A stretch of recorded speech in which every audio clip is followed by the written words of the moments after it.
அனைவருக்கும் வணக்கம்.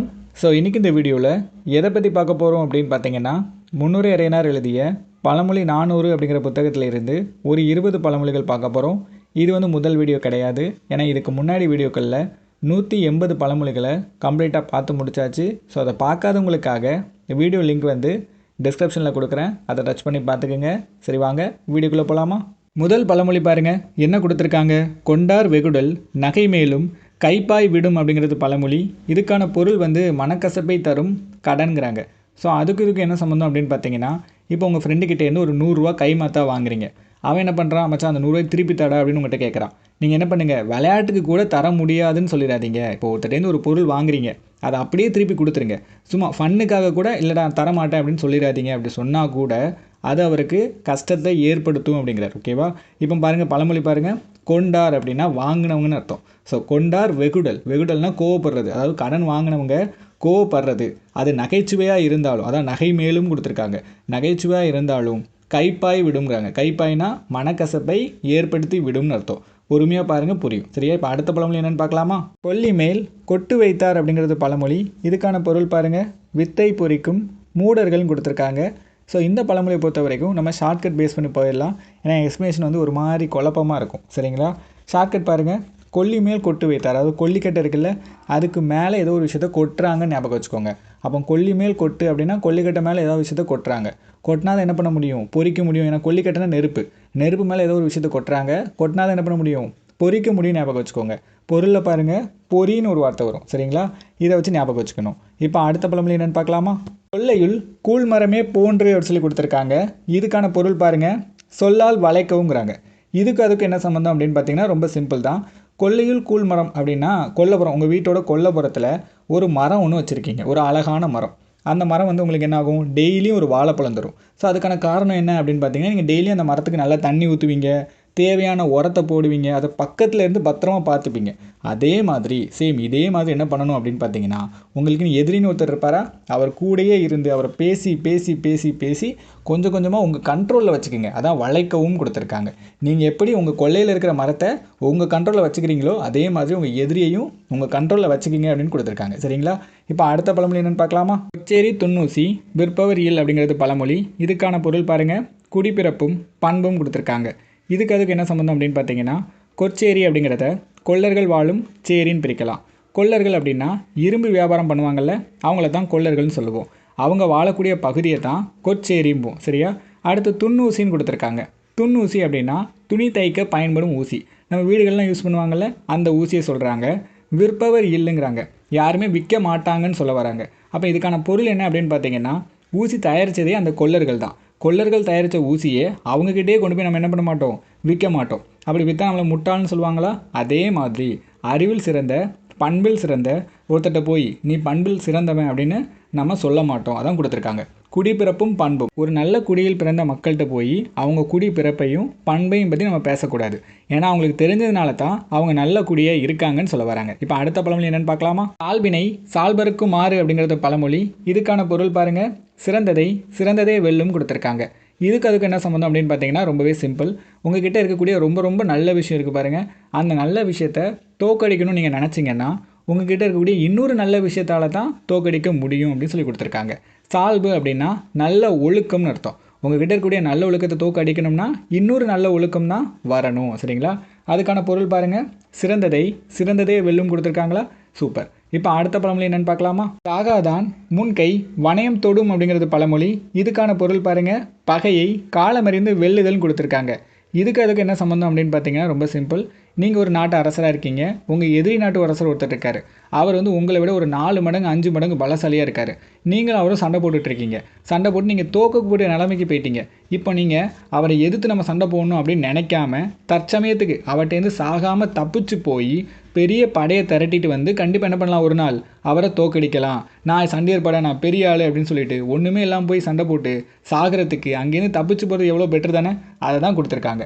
சாகாதான் அப்படின்னா சாவாமல் தப்பிச்சு போயிட்டு, முன்கை தப்பிச்சு போனீங்கன்னா உங்கள் கை என்னைக்காவது ஒரு நாள் வணையம் தொடும் கொடுத்துருக்காங்க. வணையம் அப்படின்னா வெற்றி பெற்ற அரசர் கையில் மாட்டக்கூடிய ஒரு அணிகலன் தான் வணையம் சொல்லுவாங்க. அந்த வணையம் என்னைக்காவது ஒரு நாள் உங்கள் கை மாட்டும். அதனால் இப்போத்துக்கே தப்பிச்சு போயிருங்க அப்படின்னு சொல்ல வராங்க.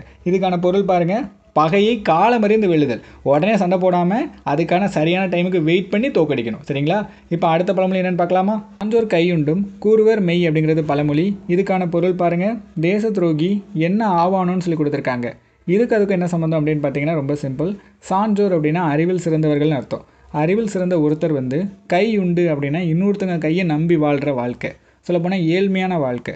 அந்த மாதிரி இன்னொருத்தங்க கையை நம்பி வாழக்கூடிய வாழ்க்கையில் இருந்தாலுமே அவங்க உண்மையை மட்டும்தான் பேசுவாங்கன்னு சொல்கிறாங்க. அதான் சான்றோர் கையுண்டு.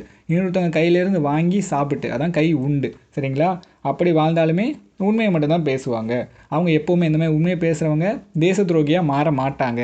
அதுக்கான பொருள் பாருங்கள், தேச துரோகி என ஆவானோன்னு கொடுத்துருக்காங்களா? ஸோ இதை புரிஞ்சுக்க முடியலனா கூட அந்த கையுண்டு அப்படின்னு ஒரு வார்த்தை இருக்கா, அதை கையூட்டு ஞாபகம் வச்சுக்கோங்க. கையூட்டு யார் வாங்குவா? தேச துரோகி தான் கையூட்டு, லஞ்சம் வாங்குவாங்க ஞாபகம் வச்சுக்கலாம். ஓகேவா?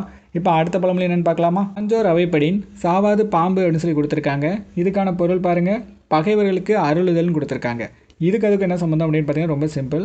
சான்றோர்னால் படித்தவங்க இருக்கக்கூடிய அவையில் திடீர்னு ஒரு பாம்பு நுழைஞ்சிட்டா கூட என்ன பண்ண மாட்டாங்க, அந்த பாம்பை அடித்து கொல்ல மாட்டாங்க. அது பாவுண்டா, அது தெரியாமல் உள்ளே வந்துருச்சு, அதை அப்படியே வெளில விடுங்க அப்படின்னு தான் சொல்லுவாங்க. அதே மாதிரி அவங்களுக்கு எதிரியாக ஒருத்தங்க இருக்காங்க பாருங்கள், அவங்க என்ன தான் கெடுதல் இவங்களுக்கு செஞ்சாலுமே அவங்க என்ன பண்ண மாட்டாங்க, அவங்க மேலே கோவப்பட மாட்டாங்க, ஈஸியாக அவங்கள மன்னிச்சிருவாங்க. அதான் பகைவருக்கு அருளுதல். பாம்புக்கு எப்படி ஒரு மன்னிப்பு கொடுக்குறாங்களோ, போயிட்டு போ அப்படின்னு விட்டுறாங்களோ, அதே மாதிரி எதிரிகளையும் என்ன பண்ணிடுவாங்க, ஈஸியாக மன்னிச்சிருவாங்க. இப்போ அடுத்த பழமொழி என்னென்னு பார்க்கலாமா? கடன் கொண்டு செய்வார் கடன் கொடுத்துருக்காங்க. இதுக்கான பொருள் பாருங்கள், கடனும் கடமையும்ங்கிறாங்க. ஸோ அதுக்கு என்ன சம்மந்தம் அப்படின்னு பார்த்தீங்கன்னா ரொம்ப சிம்பிள். படித்தவங்க என்ன பண்ணுவாங்களாம், அவங்கள கடமையை முடிக்கணும் அப்படிங்கிற பட்சத்தில் கடன் வாங்கியாவது அந்த கடமையை முடிச்சிருவாங்களாம். அதை தான் சொல்கிறாங்க. கடன் கொண்டு அப்படின்னா கடன் வாங்கியாவது, செய்வர் கடன், இல்லை கடனுங்கிறது கடமையை குறிக்குது. சரிங்களா? அதுக்கான பொருள் பாருங்கள், கடனும் கடமையும் கொடுத்துருக்காங்க. சூப்பர். இப்போ அடுத்த பழமொழி என்னென்னு பார்க்கலாமா? திருக்குறங்கின் கையாற்றுலா அப்படிங்கிறது பழமொழி. இதுக்கான பொருள் பாருங்கள், பகையை முதலில் நலிய செய்தல்னு கொடுத்துருக்காங்க. ரொம்பவே சிம்பிள். என்ன சொல்ல வராங்கன்னா, இப்போ ஒரு குரங்கு கூட்டம் இருக்குது. அந்த குரங்கு கூட்டத்துக்கு குடிக்கிறதுக்கு நான் என்ன பண்ணுறேன், சூடாக கொஞ்சோண்டு கூழ் கொடுக்குறேன். இதை பார்த்த பெரிய குரங்கு என்ன பண்ணுமா, குடுகுடுன்னு போய் கூழில் கை வைக்காது, பொறுமையாக வெயிட் பண்ணும். இது தெரியாத சின்ன குரங்குங்க வேகமாக போய் அந்த கூழுக்குள்ளே கையை விடும். கை விடும்போது என்ன ஆயிரும், சூடில் கை என்ன ஆயிரும், பொத்துருமா, பொத்து போய் அங்கேயும் இங்கேயும் குதிச்சு ஓடும். ஸோ எல்லா குரங்கும் கை வச்சுக்கிட்டே இருக்க என்ன ஆகும், சின்ன குரங்கு எல்லாம் கை வைக்க அந்த கூழோட ஹீட் குறைஞ்சிருமா. குறைஞ்சதுக்கப்புறமா பெரிய குரங்கு போய் என்ன பண்ணும், எடுத்து சாப்பிடும். ஸோ இதான் கான்செப்ட்டு. இப்போ உங்ககிட்ட ஒரு எதிரின்னு ஒருத்தர் இருக்கான்னு வச்சுக்கோங்க. அவன் ரொம்ப பலசாலியாக இருக்கான். நீங்கள் டேரெக்டாக போய் அவனை அடிக்கக்கூடாது. முதல்ல அவனுக்குன்னு ஒரு எதிரிங்க இருக்காங்கல்ல, அவங்கள மோத விடணும். மோத விட என்ன ஆயிரும், ஆட்டோமேட்டிக்காக அவன் பலகீனமாயிருவானா. ஸோ பலகீனமானதுக்கப்புறமா போய் என்ன பண்ணணும், நீங்கள் அட்டாக் பண்ணணும். அதான் கொடுத்துருக்காங்க. சிறு குரங்கு கையாற்றுலான்னு கொடுத்துருக்காங்களா? அப்போ சின்ன குரங்கு என்ன பண்ணும், கையை விட்டு அந்த கூளை ஆற்றுன்னு ஆற்றும். அதான் சிறு குரங்கு கை ஆற்றுன்னு கொடுத்துருக்காங்க. இதுக்கான பொருள் பகையை நலிவடைய செய்தல். இப்போ அடுத்த பழமொழி என்னென்னு பார்க்கலாமா? சீர்த்தது செய்யாதார் இயல்னு சொல்லி கொடுத்துருக்காங்க. இதுக்கான பொருள் பாருங்கள், லாபமான செயல் செய்பவரே அனைவரும் கொடுத்துருக்காங்க. ஸோ அதுக்கு என்ன சம்மந்தம் அப்படின்னு பார்த்தீங்கன்னா ரொம்பவே சிம்பிள். சீர்த்தது அப்படின்னா சீராக அதிகரிக்கக்கூடியது. எது அதிகரிக்கும், லாபம் தானே அதிகரிக்கும். அப்போ சீர்த்தது அப்படிங்கிற வார்த்தை லாபத்தை குறிக்குது. லாபம் செய்யாதார், அப்போ லாபமான விஷயங்களை செய்யாதவங்க யாருமே கிடையாது. அதனால் இல்லுன்னு கொடுத்துருக்காங்க. அதுக்கான பொருள் பாருங்கள், லாபமான செயல் செய்பவரே அனைவரும். ஸோ லாபம் இல்லாத விஷயத்தை யாரும் செய்ய மாட்டாங்க அப்படின்னா எல்லாரும் லாபமான விஷயங்கள் தானே செய்வாங்க. ஓகேவா? ஸோ அதை வச்சு லிங்க் பண்ணிக்கணும். இப்போ அடுத்த பழமொழி என்னென்னு பார்க்கலாமா? சுமையோடு மேல் வைப்பா மாறு அப்படின்னு சொல்லி கொடுத்துருக்காங்க. ஸோ இதுக்கான பொருள் பாருங்கள், பொன்மேல் மணி போன்றதுங்காங்க. இந்த பழமொழியை பொறுத்த வரைக்கும் நம்ம ஷார்ட்கட் பேஸ் பண்ணி போயிடலாம். ரொம்பவே சிம்பிள் தான். சுமையோடு மேல் வைப்பா மாறு, அதாவது ஒரு வெயிட்டுக்கு மேலே இன்னொரு வெயிட்டை வைக்கிறாங்க. அதான் சுமையோடு மேல் வைப்பா மாறு, அதுக்கு மேலே ஒன்று வைக்கிறாங்க. அதேமாதிரி பொருள் பாருங்கள், பொன்மேல் மணி, பொண்ணுன்னு ஒன்று இருக்குது, அதுக்கு மேலே மணியை வைக்கிறாங்க. ஸோ இதை லிங்க் பண்ணி எடுத்துடணும். சரிங்களா? இப்போ அடுத்த பழமொழி என்னென்னு பார்க்கலாமா? சுரத்திடை பெய்த பெயல் அப்படின்னு சொல்லி கொடுத்துருக்காங்க. இதுக்கான பொருள் பாருங்கள், புதைத்து வைக்கும் செல்வம்ங்கிறாங்க.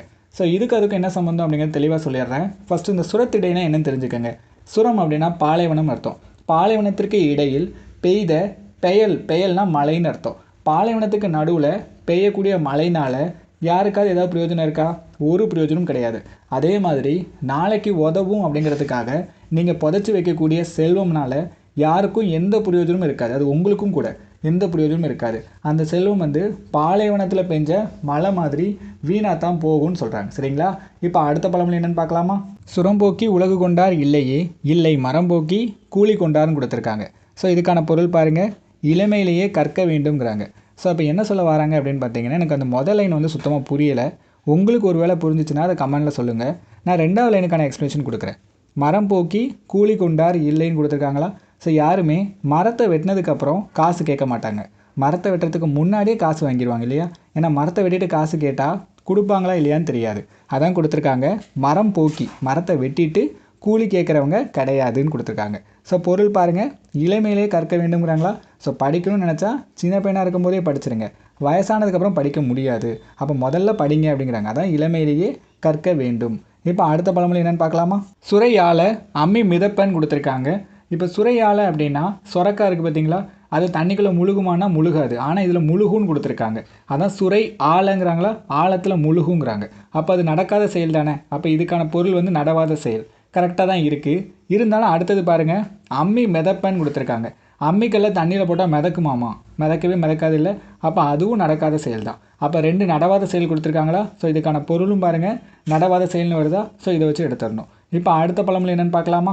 சுரையால் நரம்பரு தச்சு அப்படிங்கிறது பழமொழி. அதுக்கான பொருள் பாருங்கள், அறிவில்லாதவனின் முடிவுன்னு சொல்லி கொடுத்துருக்காங்க. ஸோ அதுக்கு என்ன சம்மந்தம் அப்படின்னு பார்த்தீங்கன்னா, சொரை யாழ்னு கொடுத்துருக்காங்களா? அதாவது சொரைக்காயில் ஒரு யாழோட நரம்பை செய்கிறேன், அதான் சுரையால் நரம்பு அப்படிங்கிறாங்க. அந்த நரம்போடு இருக்கும்போது நம்ம யாழில் வாசித்தா சத்தம் வரும். நான் என்ன பண்ணுறேன், நரம்பை அறுத்து விட்டுட்டு வாசிக்க நினச்சா சத்தம் வருமா? கண்டிப்பாக வராது.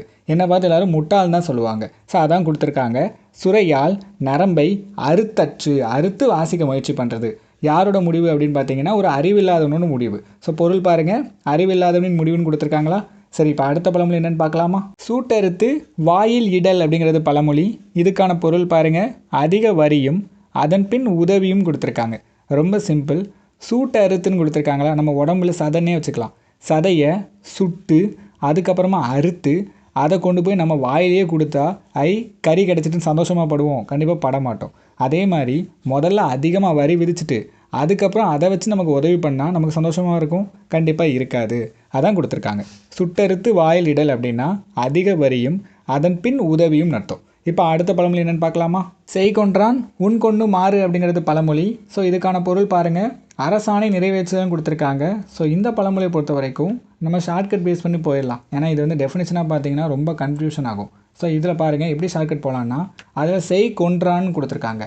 செய்யலைன்னா கொன்றுவர் யார்? அரசர்.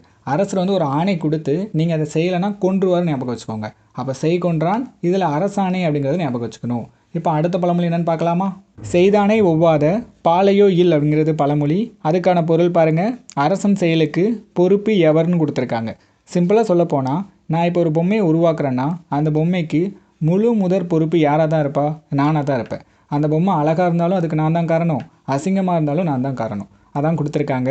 செய்தானை உருவாக்குறவங்கள, ஒவ்வாத சம்மந்தம் இல்லாமல், பாலையோ அப்படின்னா பாலைனா அந்த பாவையை குறிக்குது. பாவைனா அழகான பொம்மை.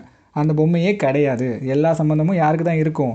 செய்கிறவனுக்கு தான் இருக்கும். அதே மாதிரி ஒரு தப்புன்னு ஒன்று நடக்குன்னா அதுக்கு முழு முதற் காரணம் அரசராக தான் இருக்கணும்னு அவசியம் இல்லை. அவருக்கு கூட இருக்கிறவங்க தப்பாக இருந்தால் கூட அரசர் தப்பாக இருக்கலாம்னு சொல்கிறாங்க. ஓகேவா? அரசன் செயலுக்கு பொறுப்பு எவர்? யாராக வேணாலும் இருக்கலாம், கூட இருக்கிற யாராக வேணாலும் இருக்கலாம். இந்த மாதிரி சரிங்களா? கடைசி பழமொழி பாருங்கள், செய்யாத எய்தா எனில் சொல்லி கொடுத்துருக்காங்க. ஸோ இதுக்கான பொருள் பாருங்கள், துரோகிகள் பேச்சுக்கு வருந்த வேண்டாம்ங்கிறாங்க. ஸோ இதுக்கு என்ன சம்மந்தம் அப்படிங்கிறத தெளிவாக சொல்லிடுறேன். செய்யாத எய்தா எனில்ங்கிறாங்க. நீங்கள் ஒரு விஷயம் செய்யவே இல்லை, அதை நீங்கள் தான் செஞ்சீங்க அப்படின்னு சொல்கிறாங்க. அப்படி யார் சொல்லுவா? உங்கள் கூட இருக்கிறவன் தான் சொல்லுவான் இல்லையா? ஏன்னா அவங்க கூடயே இருந்து பக்கத்துலேயே இருப்பான். நீங்கள் அந்த விஷயத்தை செஞ்சுருக்கவே மாட்டீங்க. அவன் என்ன சொல்லுவான்? இல்லை இவன் தான் செஞ்சால் நான் பார்த்தேன்பான். அப்போ செய்யாத எய்தா எனில், அப்போ செய்யாத விஷயத்தை நீங்கள் தான் செஞ்சீங்கன்னு ஒருத்தர் சொன்னாங்கன்னா நீங்கள் அதுக்கு வருத்தப்பட தேவையில்லை. ஏன்னா அது துரோகி தான் சொல்லியிருப்பார். அப்போ துரோகியின் பேச்சுக்கு வருந்த வேண்டாம் அப்படிங்கிறது தான் பொருள். ஓகேவா? சரி, இந்த வீடியோ உங்கள் எல்லாருக்கும் பிடிச்சிருக்குன்னு நினைக்கிறேன். இதே மாதிரி இன்னும் நிறைய வீடியோ பார்க்குறதுக்கு மறக்காமல் நம்ம சேனலை சப்ஸ்கிரைப் பண்ணிடுங்க. தேங்க்யூ.